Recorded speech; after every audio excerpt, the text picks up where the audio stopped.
Hello दोस्तों, कैसे हैं आप सभी। स्वागत है आपका हमारे YouTube channel free tuition classes में।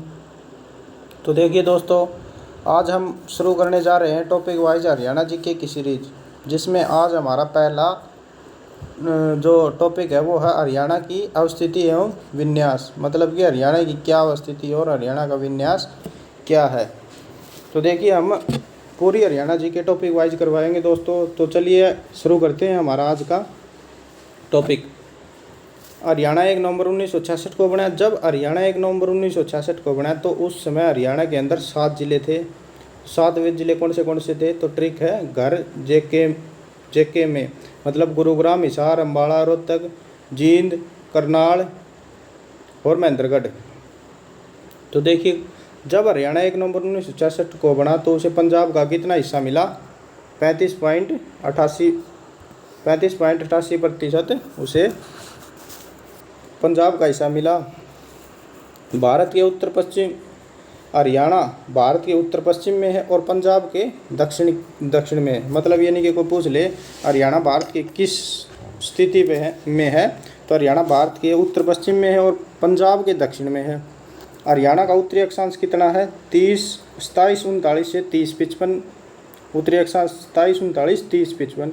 और पूर्वी देशांतर कितना है? 74 डिग्री 27 मिनट से लेकर 77 डिग्री 36 मिनट तक।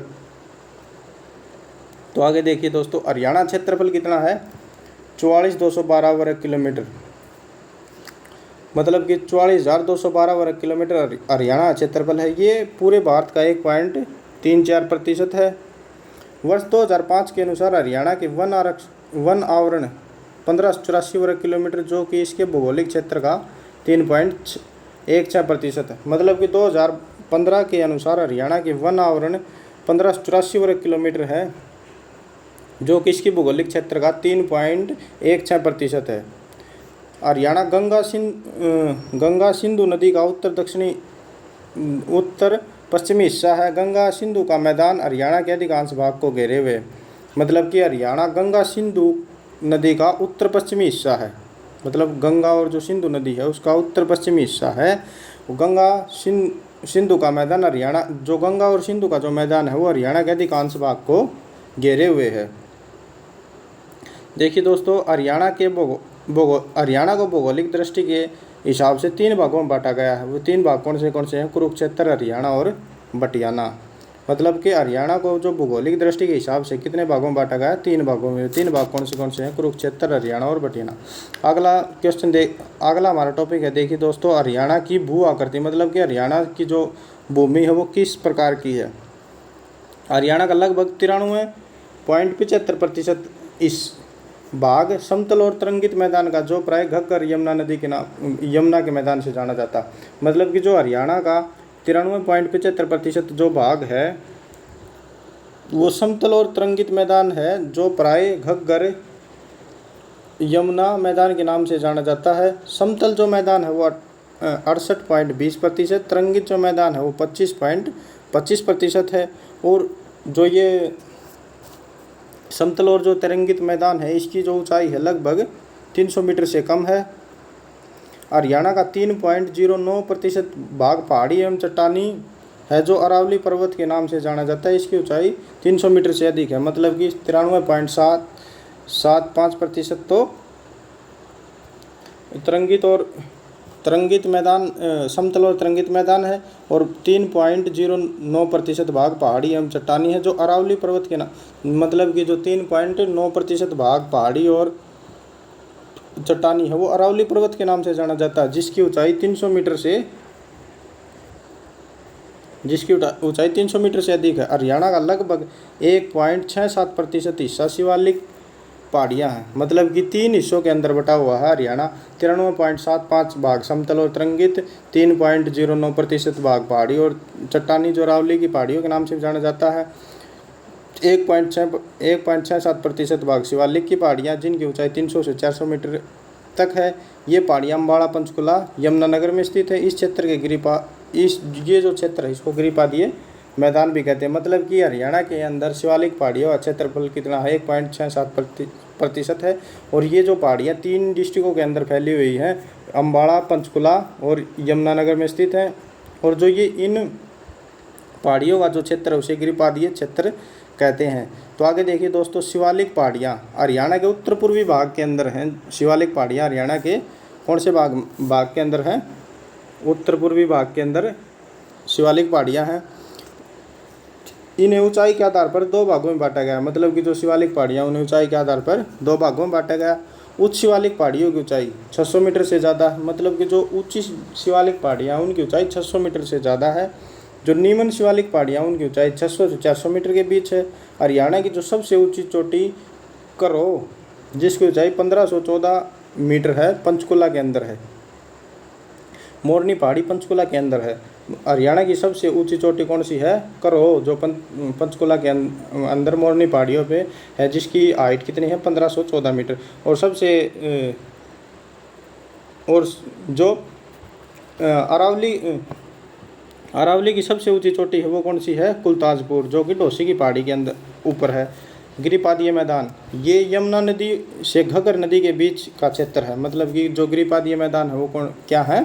यमुना और घग्गर नदी के बीच का क्षेत्र है। अम्बाड़ा, यमुनानगर और पंचकुला में ये विस्तृत है। मतलब कि जो गिरिपादीय मैदान हो गए, ये यमुना और घग्गर नदी के बीच का मैदान है। अम्बाड़ा, यमुनानगर और पंचकुला के अंदर ये विस्तृत है। इसे स्थानीय भाषा में, जो गिरिपादीय मैदान है उसे स्थानीय भाषा में घर भी कहते हैं। इस क्षेत्र की प्रमुख नदी घग्गर और मारकंडा है। इस क्षेत्र की ऊंचाई 300 से 400 मीटर है। गिरिपादीय मृदा को घर व कंगी भी कहते घर व एवं कंगी कहते हैं। गिरिपादीय मृदा में नदियों द्वारा बनाए गए गड्ढों को चोह कहते हैं। मतलब कि गिरिपादीय जो मैदान है घग्गर और यमुना नदी के बीच के क्षेत्र हैं। अम्बाड़ा, यमुनानगर और पंचकुला में विस्तृत हैं। स्थानीय भाषा में गिरिपादीय मैदानों को घर कहते हैं। इस क्षेत्र की प्रमुख नदी घग्गर व मारकंडा है। इस क्षेत्र की ऊंचाई 300 से 400 मीटर है। गिरिपादीय मृदा को हरियाणा में घर एवं कंगी कहते हैं। गिरिपादीय मृदा में नदियों द्वारा बनाए गए जो गड्ढे हैं उन्हें चोह कहते हैं। आगे देखिए, जलोढ़ मैदान।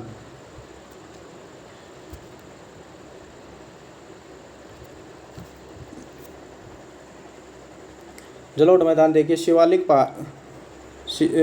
क्षेत्र में गिरिपादीय क्षेत्र से अरावली तक घग्गर और यमुना नदी के मध्य भाग जलोढ़ है। मतलब कि शिवालिक क्षेत्र के गिरिपादीय क्षेत्र से, मतलब कि जो ऊपर हमने पढ़ा, शिवालिक क्षेत्र के गिरिपादीय मतलब यमुनानगर, पंचकुला, अम्बाड़ा के क्षेत्र से अरावली तक घग्गर और यमुना नदी के बीच का जो क्षेत्र है उसे जलोढ़ मैदान के नाम से जाना जाता है। जो ये जलोढ़ मैदान, इसे बांगर भी कहते हैं। प्रमुख नदी, जलोढ़ मैदान की प्रमुख नदी कौन सी है? मारकंडा, सरस्वती और चोटांग। जलोढ़ मैदान की प्रमुख नदी कौन सी है?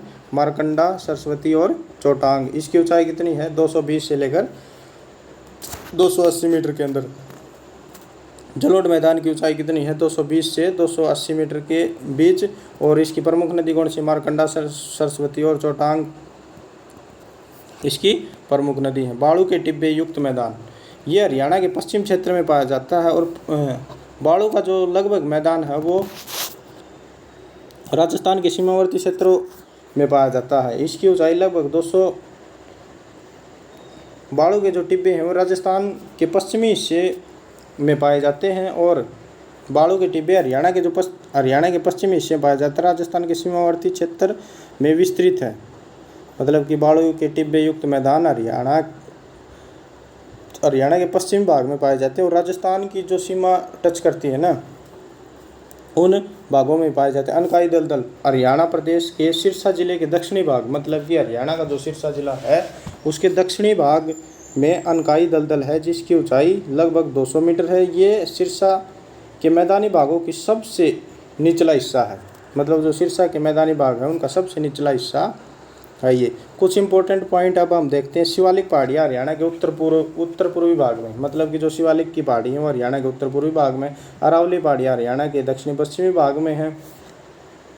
तो देखिए, शिवालिक मतलब शिव, भगवान शिव क्या होंगे? ऊपर मतलब नॉर्थ। और अरावली इसका विपरीत मतलब दक्षिण पश्चिम है। उत्तर पूर्व में शिवालिक की पहाड़ी होने के कारण हरियाणा में सबसे ज़्यादा वर्षा भी उत्तर पूर्व के अंदर ही होती है और सबसे कम वर्षा दक्षिण पश्चिम भाग में होती है। शिवालिक और अरावली का जो बीच का मैदान है उसे जलोढ़ मैदान कहते हैं, जैसा कि हमने ऊपर पढ़ा। मतलब शिवालिक और अरावली के बीच का जो मैदान हो गया है उसे जलोढ़ मैदान कहते हैं। यमुना नदी हरियाणा के पूर्वी किनारे पर यमुनानगर से फरीदाबाद तक बाढ़ के मैदानों का निर्माण करती है। मतलब कि जो यमुना नदी है वो हरियाणा की पूर्वी सीमा पर, पूर्वी किनारे पर यमुनानगर से लेकर फरीदाबाद तक हरियाणा के अंदर बहती है और बाढ़ के मैदानों का निर्माण करती है।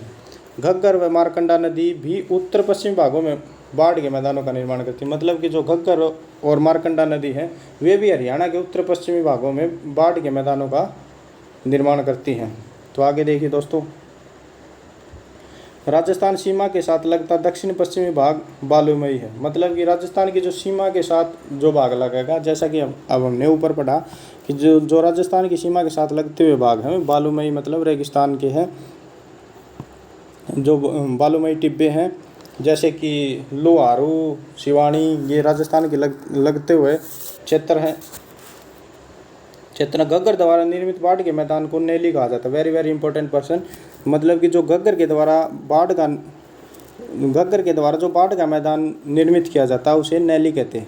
घग्गर के द्वारा बाढ़ का मैदान जो निर्मित किया जाता है उसे नैली कहते हैं। मारकंडा नदी द्वारा निर्मित बाढ़ के मैदान को क्या कहते हैं? बैट। मतलब देखिए, घग्गर जो बाढ़ का मैदान का निर्माण करेगी उसे नैली कहते हैं। मारकंडा जिस बाढ़ के मैदान का निर्माण करेगी उसे बैट कहते हैं। तो देखिए दोस्तों, ये थी हमारी आज की हरियाणा जीके की क्लास। अब हम हर रोज़ टॉपिक वाइज हरियाणा जीके की क्लास डालेंगे और लगातार हम ग्रुप डी के लिए साइंस 6 से लेकर 10 तक की सीरीज़ हमने शुरू कर रखी है एनसीईआरटी की। बिल्कुल वो हम डेली क्लास डालते हैं और एक क्लास हम फुल पत्ती वाली क्लास की करंट अफेयर का रिवीजन डालते हैं। तो दोस्तों, लगातार हमारे यूट्यूब चैनल से जुड़े रहने के लिए हमारा चैनल फ्री ट्यूशन क्लासेस को सब्सक्राइब कीजिए और अपने दोस्तों तक पहुंचाइए। ज़्यादा से ज़्यादा शेयर कीजिए, लाइक कीजिए। धन्यवाद दोस्तों। जय हिंद, जय भारत।